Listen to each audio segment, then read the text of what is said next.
Hi, I'm Joséphine from Scout et Guide de France in France. Last summer we challenged our leaders with a challenge, the Bronzy Challenge. The point was to open our summer camp and welcome new children to discover Scoutism for the summer camp. Because we know that every summer we organize a lot of summer camp. Most of them have some space to welcome more people to come with us.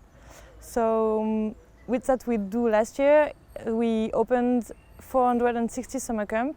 So we welcomed 1,334 new children, teenagers and adults to discover Scoutism in our summer camp.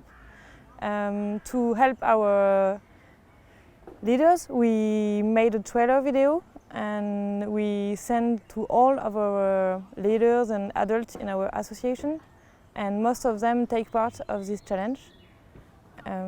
It was a good way to welcome new children, new teenagers, to make new partnership, and it's take part of our growth strategy.